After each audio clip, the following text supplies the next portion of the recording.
Hello प्यारे विद्यार्थियों। आज हम लोक कल्याणकारी राज्य के रूप में क्या भारत है क्या भारत एक लोक कल्याणकारी राज्य है, इसके बारे में अध्ययन करेंगे।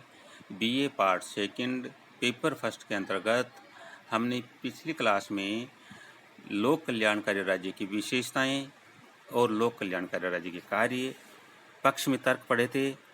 आज हम ये देखते हैं कि क्या भारत एक लोक कल्याणकारी राज्य है। हम भारत के प्राचीन काल की बात करें तो प्राचीन काल से ही भारत लोक कल्याणकारी राज्य रहा है। मौर्य काल, गुप्त काल और अकबर का शासनकाल इसके श्रेष्ठ उदाहरण देखने को मिलते हैं। वर्तमान में भी हमारे संविधान की जो प्रस्तावना है उसमें भी लोक कल्याणकारी राज्य का स्वरूप स्पष्ट होता है। प्रस्तावना में यह कहा गया है कि हम भारत के लोग भारत को एक संपूर्ण प्रभुत्व संपन्न समाजवादी पंथ निरपेक्ष लोकतंत्रात्मक गणराज्य बनाने के लिए तथा उसके समस्त नागरिकों को सामाजिक, आर्थिक और राजनीतिक न्याय, विचार, अभिव्यक्ति, विश्वास, धर्म और उपासना की स्वतंत्रता, प्रतिष्ठा और अवसर की समता प्राप्त करने के लिए तथा उन सब में व्यक्ति की गरिमा और राष्ट्र की एकता और अखंडता सुनिश्चित करने वाली बंधुता बढ़ाने के लिए दृढ़ संकल्प होकर अपने इस संविधान सभा में आज दिनांक 26 नवंबर 1949 ईस्वी मिति मार्गशीर्ष शुक्ल सप्तमी संवत 2006 विक्रमी को एतत् द्वारा इस संविधान को अंगीकृत, अधिनियमित और आत्मार्पित करते हैं। यानी प्रस्तावना में समाजवादी पंथ निरपेक्ष लोकतंत्रात्मक गणराज्य, प्रतिष्ठा और अवसर की समता शब्द लोक कल्याणकारी राज्य की ओर इशारा करते हैं। व्यक्ति की गरिमा शब्द प्रत्येक नागरिक के एक न्यूनतम आवश्यक जीवन स्तर को प्रदर्शित करता है। हमारे इसी संविधान में भाग 3 में भारतीय नागरिकों को, हम लोगों को मौलिक अधिकार दिए गए हैं, जिसमें समता का मौलिक अधिकार अनुच्छेद 14 से लेकर 18 तक तथा शोषण के विरुद्ध अधिकार अनुच्छेद 23-24 में उल्लेखित है। इसी प्रकार इसी संविधान में भाग 4 के अंतर्गत राज्य के नीति निर्देशक तत्व है जो अनुच्छेद 38 से लेकर 51 तक उल्लेखित हैं का उल्लेख किया गया है। हम संविधान के अंतर्गत अनुच्छेद 14 से लेकर 18 तक जो समानता का मौलिक अधिकार बताया गया है उसके बारे में देखेंगे। अनुच्छेद 14 में भारत के क्षेत्र में किसी व्यक्ति को विधि के समक्ष समता से या विधियों के समान संरक्षण से वंचित नहीं करेगा। अनुच्छेद 15 में राज्य किसी नागरिक के विरुद्ध केवल धर्म, मूल वंश, जाति, लिंग, जन्म स्थान या इनमें से किसी आधार पर कोई भेद नहीं करेगा। कोई नागरिक केवल धर्म, मूल वंश, जाति, लिंग, जन्म स्थान या इनमें से किसी आधार पर दुकानों, सार्वजनिक भोजनालयों, होटलों, सार्वजनिक मनोरंजन के स्थानों या पूर्णतः या भागतः राज्य निधि से पोषित या साधारण जनता के प्रयोग के लिए समर्पित कुओं, तालाबों, स्नान घाटों, सड़कों और सार्वजनिक समागमों के स्थानों का उपयोग के संबंध में किसी भी निर्योग्यता, दायित्व, निर्बंधन शर्त के अधीन नहीं होगा। इसी अनुच्छेद में स्त्रियों और बालकों के लिए कोई विशेष उपबंध करने में सरकार स्वतंत्र होगी। अनुच्छेद 16 के अंतर्गत हम देखते हैं कि राज्य के अधीन सभी पदों पर नियोजन व नियुक्ति से संबंधित विषयों के सभी नागरिकों के लिए अवसर की समानता होगी। राज्य के अधीन किसी नियोजन या पद के संबंध में केवल धर्म, मूल वंश, जाति, लिंग, उद्भव स्थान, जन्म स्थान, निवास या इनमें से किसी के आधार पर न तो कोई नागरिक अपात्र होगा, न ही उससे विभेद किया जाएगा। इस अनुच्छेद की कोई भी बात संसद को कोई ऐसी विधि बनाने के लिए निवारित नहीं करेगी जो किसी राज्य या संघ राज्य क्षेत्र की सरकार के या उसमें के किसी स्थानीय या अन्य प्राधिकारी के अधीन आने वाले किसी वर्ग या वर्गों के लिए पद पर नियोजन या नियुक्ति के संबंध में ऐसे नियोजन या नियुक्ति से पहले उस राज्य के क्षेत्र निवास करते हैं विहित नहीं करेगी।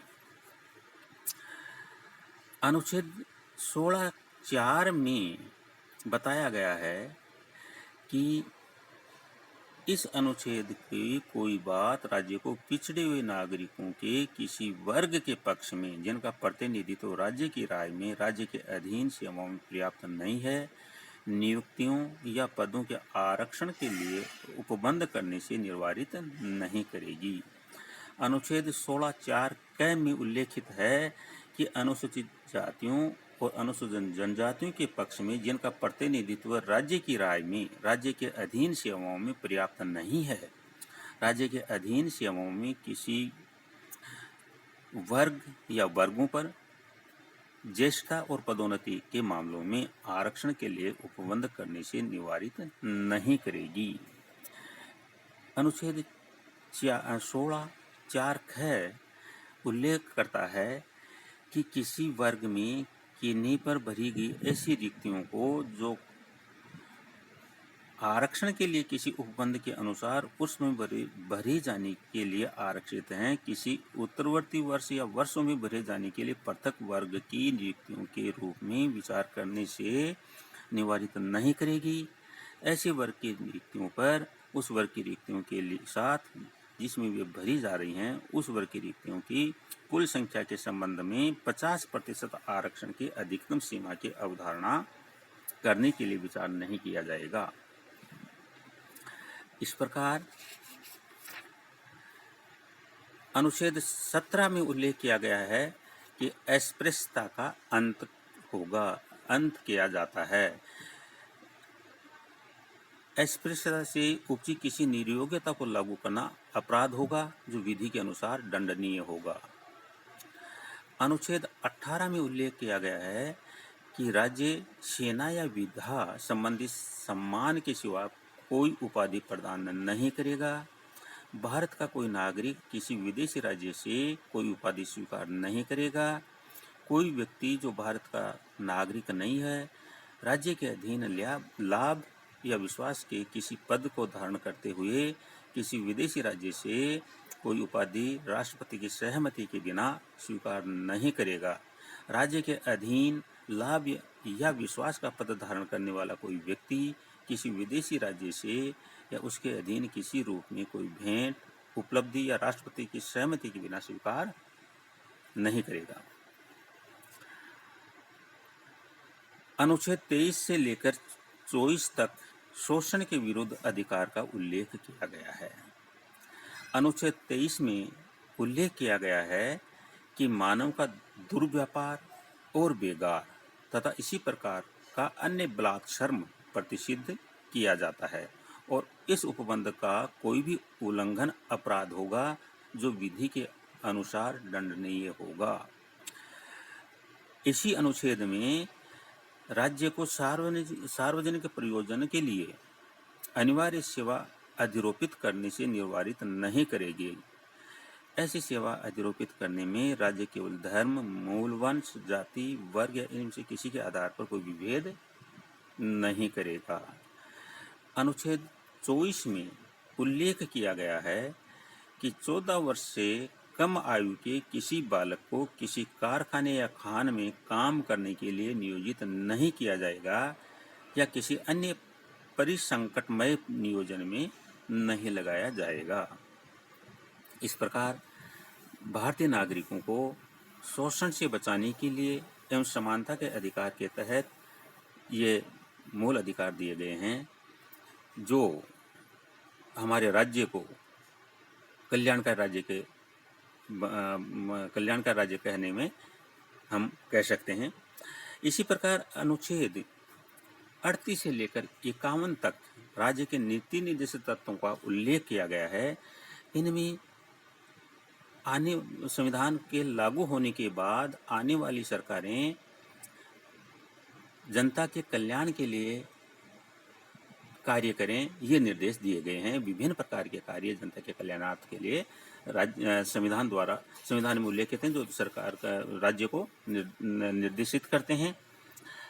इन सब के आधार पर हम भारत को लोक कल्याणकारी राज्य के रूप में देखते हैं।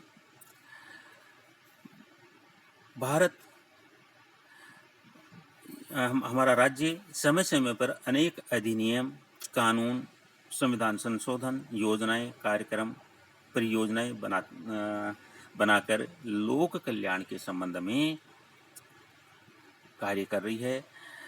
हमारा आर्थिक विकास को आगे बढ़ाने के लिए पंचवर्षीय योजनाओं का संचालन किया जाता रहा है, एक वर्षीय योजनाओं का संचालन किया जाता रहा है। पहले जो योजना आयोग था, अब नीति आयोग बनाया गया है। राष्ट्रीय विकास परिषद जैसी संस्थाएं अपनी महत्वपूर्ण भूमिका निभाती हैं। सरकारें समय समय पर प्राकृतिक संसाधनों, औद्योगिक निगमों, बैंकों आदि का राष्ट्रीयकरण करके राष्ट्रहित तथा नागरिक हित में नियमित करती हैं। इस प्रकार हम ये कह सकते हैं कि वर्तमान समय में भी हमारा राज्य, भारत सरकार कोविड-19 महामारी को मद्देनज़र रखते हुए जनता को बचाने के लिए विभिन्न प्रकार के काम कर रही है। केवल बीमारी में ही नहीं, जनता के विकास के लिए, सर्वांगीण विकास के लिए काम करती है। तो इस आधार पे हम कह सकते हैं कि भारत एक लोकतंत्रात्मक गणराज्य है और भारत एक लोक कल्याणकारी राज्य है।